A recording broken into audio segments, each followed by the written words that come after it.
This is the CNC Router Tips Podcast, episode 42. If I were to analyze it, how many years I spent trying to track down the information on that tool, I would have easily paid for that tool. There were many years wasted that I could have innovated and moved on and created other products if I had just simply gone and bought the tool.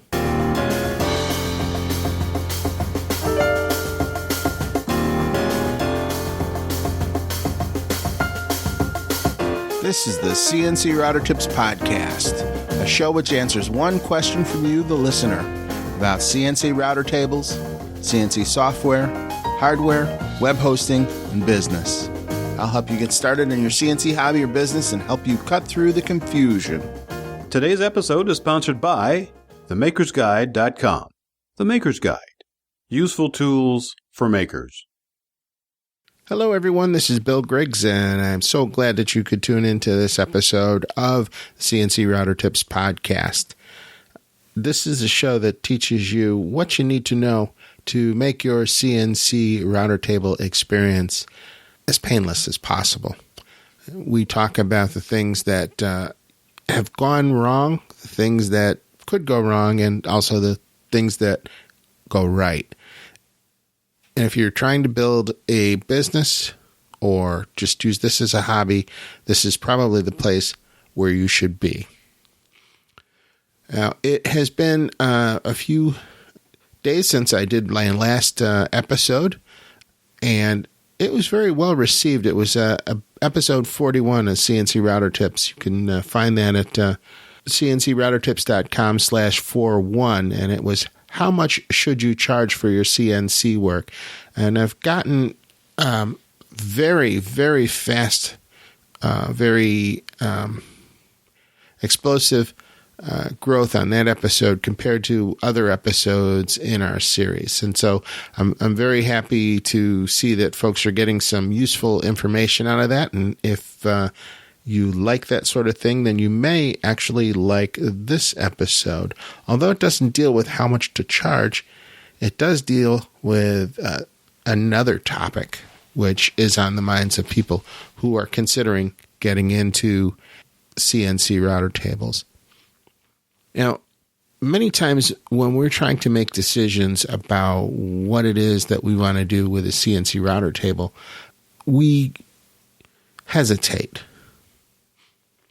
And in fact, it can be even worse than that, because many times the decision that we're trying to make is whether or not we should get a CNC router table or any other tool for that matter in the workshop.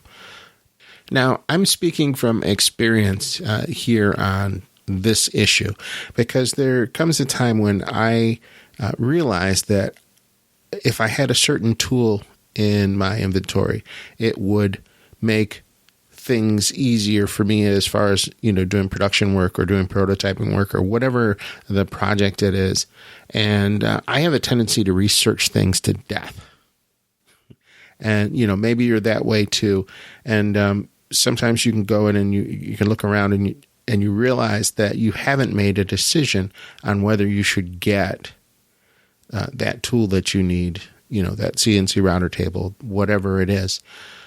Because you've been so busy studying the problem that you're analyzing it so much that you've actually reached a state of paralysis. And a lot of people like to call this analysis paralysis, where you're thinking too much about the decision, because a lot can go wrong in a decision, a lot can go right, and a lot can depend on making the right choice at the right time. Now, when you're faced with a choice of whether you should get a CNC router table or you should get a new belt sander or a new bandsaw or drill press or whatever that item is, in my case lately that has been whether I should get a new milling machine, a Tormach milling machine or not. I like to think back to a quote that I read that was attributed to Henry Ford, and I'm going to paraphrase it right now rather than look it up. But it goes something like this. If you need a machine and don't buy it, then you will ultimately find that you've paid for it and don't have it. Now, I got that quote from Signal Noise And I've seen it before, and it's one that stuck in my mind when I heard it, because I've had this problem before when I was thinking about getting the CNC router table in the first place.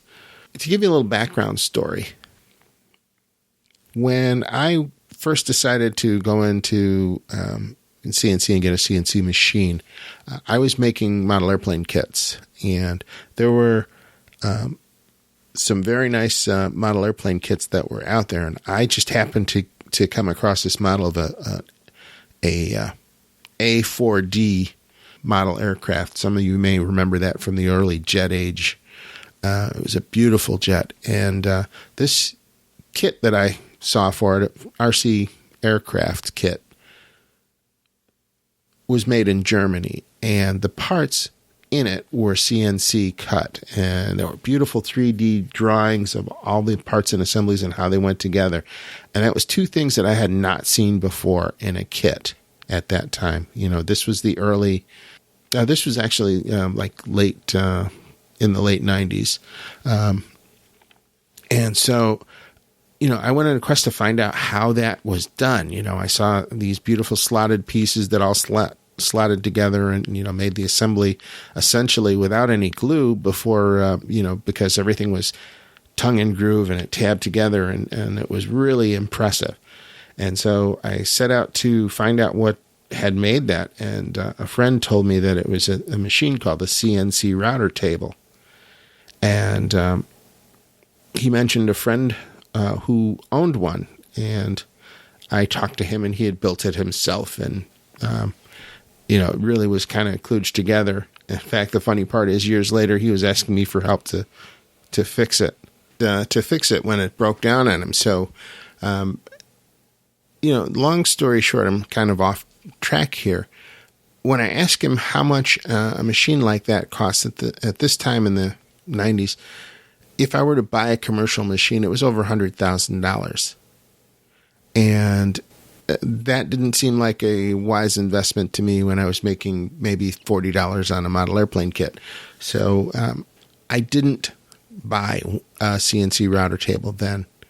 But my mind kept coming back to that idea, and I was making my kits by hand at that point, and I hadn't really started laser cutting the kits or anything like that. But as time went on, I kept coming back to the idea, and I spent a lot of time researching how to put my own CNC router table together, and there was very little information back on online back in the day. In fact, there was very little online back in the day. So it took years before I was able to gather enough information to make my own CNC router table. And now, interestingly enough, I've never cut a model airplane kit with it, even though I built them for it, because I found out that this was my hobby, amongst other things. But if I were to analyze it, how many years I spent trying to track down the information on that tool, I would have easily paid for that tool. And so there were many years wasted that I could have innovated and moved on and created other products if I had just simply gone and bought the tool or acquired it.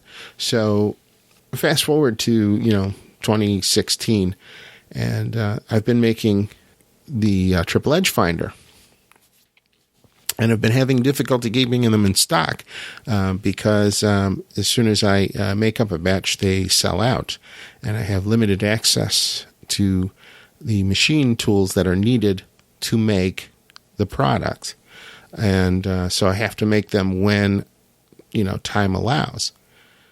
Now, because of that, I find myself in the same situation where I'm looking at a solution for that problem, which is to get my own milling machine, my own CNC milling machine, preferably one with an automatic tool changer and flood coolant so that I can do high-speed machining and not take all day to make a part. So the Tormacs are not inexpensive by most of our standards. But when compared to other vertical machining centers, they're actually pretty inexpensive. If I wait to purchase this machine, I have to consider one other thing, and that's called the opportunity cost. What opportunities will I miss if I don't have that machine in my shop? If someone were to want a specific prototype made that might be lucrative for me, would I be able to handle that work without having that machine in the shop? And the answer would be no. And so he'd go elsewhere, and I'd lose that money and that opportunity. Well, the same happens all the time on CNC router tables, and also with CNC software. People will say that they want to create a design for sale or do something for a hobby, and a friend will come up and ask them to make a project or take on a project, and they can't because they don't have a CNC router table. They've been thinking about it, they've been talking about it, they've been wanting to go out and get one, but they don't have one. Or, the worst case scenario, they have one and they're using software that won't do what they want, but they haven't bought the software that will do what they want because that software cost money. Now, if they had the software, they could do what it was they wanted, and they could sell what it is that they wanted to sell because they had the software to go with the table that they have. But without it, they have to depend on others and maybe, hook up in an alliance with somebody who has the software and the machine time, or they have to turn away the work. So in both cases, these are missed opportunities. You don't have the CNC machine, router table. You don't have the CNC software. You don't have the milling machine. And so you miss opportunities. And over time, if you miss enough opportunities, you're going to find out that whatever it was that you had to pay for that tool, that machine, that software, adds up to what it would cost if you just bought it and you would have had it and you'd have had the opportunity to use it. So, it's a very weird situation. So I encourage you to look at these situations in your life that comes up when you're trying to decide, do I really need that belt sander, or do I really need that thickness planer, or whatever the tool is. Take that as an opportunity. Look at it from that standpoint. If I have it, what can I do with it that I can't do now? What jobs can I bid on that I wouldn't be able to bid on before? What hobby projects and honeydew jobs could I do that I couldn't do before? And I think the decision becomes easy then. Well, sit tight, folks. We've got a lot more to talk about in this episode. We'll be right back after a word from our sponsor. Today's episode is sponsored by The Maker's Guide, creator of the Triple Edge Finder. Get the edge you need, save time and frustration on your CNC project, and make setup a snap. Save time and material. Set up your workpiece on your CNC router table faster than ever. Accurately set your Z-axis height first time, every time. Automatically locate the corner or edge of a workpiece. Reset your starting point in the middle of a program. Quality crafted right here in the USA on US-made CNC machines. Get the edge you need today. Go to www.themakersguide.com/edge. The Maker's Guide. Useful tools for makers. Now, on a related topic, I was recently at the Rochester Makers Fair here in Rochester, New York, thanks to one of our group members, Jesse Hewson's invitation. Now, some of you may remember Jesse from a previous episode that we did here at CNC Router Tips. He was in episode 28 of the CNC Router Tips podcast. That was the CNC Startup Circus with Jesse Hewson. And you can find that at cncroutertips.com/28. And that'll take you to that episode. So I was fortunate that Jesse invited me to speak at the Rochester Mini Maker Fair. And it was a great experience. I got to share the stage with a few other YouTube content creators. For those of you who didn't know, I also have a YouTube channel where I put some videos occasionally of my CNC projects and milling machine work and other things like that, whatever strikes my fancy.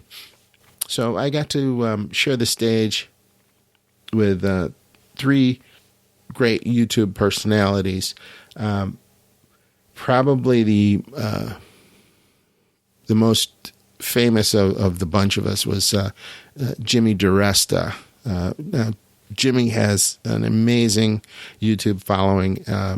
Formerly had a TV show where he would take basically junk or garbage that they found at various yard sales or whatever and turn it into some fantastic work of art. One thing he had was an AR-15 guitar, things like that. So it was really cool meeting with Jimmy. Also, I was with Rory May, who runs the Dirty Blacksmith channel, and Rory is a blacksmith who does ornamental blacksmithing. So his typical client, is doing these multi-million-dollar homes with the giant wrought iron staircases with very elaborate designs, and he does that sort of stuff. And I really enjoyed speaking with Rory. He's amazing, and he brought a couple of samples of his work. Also, Chop with Chris. Chris was there. Chris is a guy who will go out into the forest with an axe and chop down a tree and then bring it back and make a chair out of it or whatever it is, all with hand tools. It's really quite impressive. And he's got some impressive numbers. He just passed 10 million views. So, definitely a channel to check out. So I was talking with Jimmy DiResta, and he just received a Tormach 440 milling machine, which is the small Tormach machine. And he, prior to that, had received a shop-bought CNC router table. And I asked him, why he was getting into CNC, and he said, well, it's just another tool in the shop. He says, people were asking for different things. I wanted to know about the technology. I'm not really sure what I'm going to make with it. I'm never sure what I'm going to make. But, I knew it was one more tool that would allow me to make some really cool things, and so he got one. And when I think about that, it makes me realize that he doesn't generally have this issue of trying to decide whether or not he needs a machine. He just gets one. And so I think I'm going to start taking a cue from him and not analyze so long when it comes to choosing a new tool or when it comes to deciding whether or not I want to purchase a new tool. Anyway, I don't want to beat a dead horse, but if you'd like to check out any of these great YouTube channels, you can check them out, or you can go to their websites. That's probably the easiest way to find them. You can go to Jimmy DiResta, that's DIRESTA.com, and that will lead to all of his stuff. For Rory May, the DirtySmith.com, will get you information on what he does, or you could look at his business site, which is amazing, which is DragonForgeLTD.com. Just amazing stuff. You'll be blown away if you take a peek at that. With Chris, Chris doesn't appear to have a website, but you can check him out on YouTube just by searching Chop, CHOP, with Chris, Chop with Chris YouTube channel, and you'll find a ton of videos there by him. And also, Jesse Hewson had a fantastic booth there, and he had one of his sear wheels there, which it's like a giant metal hula hoop that you spin and dance in, and it's really quite amazing to see it. And he had a friend with him, Avi, who was a performer, a street performer for the sear wheel, and he was giving little impromptu demonstrations of some basic sear wheel moves. Space was kind of tight, so he wasn't able to do his full on routine, but it was really impressive. Jesse is making all sorts of parts for his sear wheels with the CNC router table that he built himself. It's very cool. He's milling in slots to place LED lights inside of his wheels. He's doing some work creating electrical contacts that he couldn't find commercially, so he made his own with a CNC router. Also, he 3D printed some other parts that went along with his sear wheel. So when you look at it, there are just a plethora of things that he has made for the sear wheels that he would not have been able to make had he not made the conscious decision to go and buy a CNC router table. And in Jesse's case, he actually built it, but that's still the same type of decision. If he hadn't done it, he would have had to send the work out, or worse, not have developed sear wheels at all.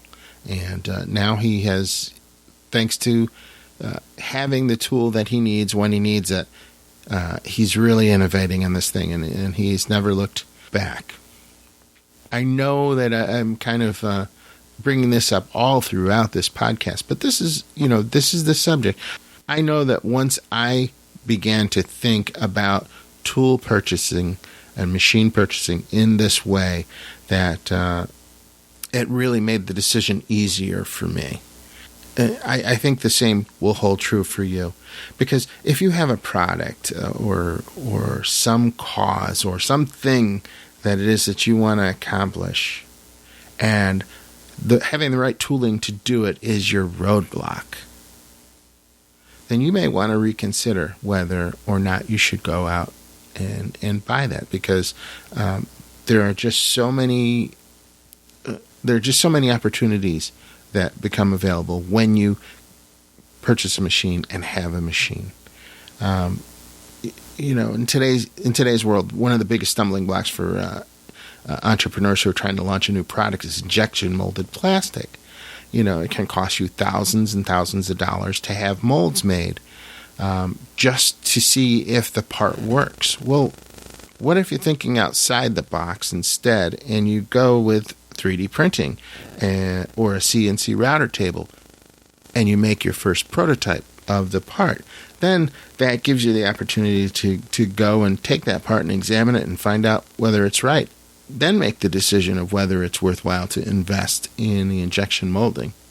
And the cool part about living today versus 20, 30 years ago is we have crowdfunding and we have crowdsourcing.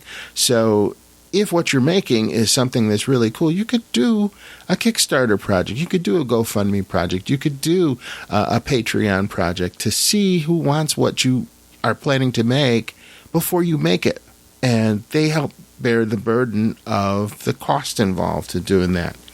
So, having the equipment in-house to start making your prototype will allow you access to that type of funding. Whereas if you don't have it, that could be an opportunity that you miss. So when I began thinking about this and realizing that I needed to be making triple edge finders, and I needed to be getting them in your hands faster than I currently was, because I was the bottleneck, because I didn't have access to the machinery I needed to get the job done. It became a no-brainer. And so I have decided to go ahead and purchase a Tormach PCNC 1100 milling machine with the automatic tool changer and the full enclosure and all of that other good stuff. And I know that this was not a decision that I took lightly, because this really stretches the maybe even breaks the budget. I've never taken on this type of obligation before. But if I want to provide a useful product in a timely fashion, it's a step that I feel is necessary. And so I'm not going to keep second guessing this. I've been a basket case for the last couple of months while I made all sorts of decisions about this. But I've gone forward, and it's already in process. So I'm going to let you know how things progress. But don't worry, this will not be turning into the CNC milling machine tips podcast, because I know that your first love is CNC router tables. But, if you're interested in hearing about these things, let me know. If you're not interested in hearing about these things, please let me know. And, we can change paths, and I can find some other outlet to mention these things. But it is going to be just another tool in my toolbox. And I know that we're all technologically advanced and we enjoy doing unusual things, and I think this is one of those. And so wish me luck as I go off and take this leap of faith. I don't figure Henry Ford could be too far wrong.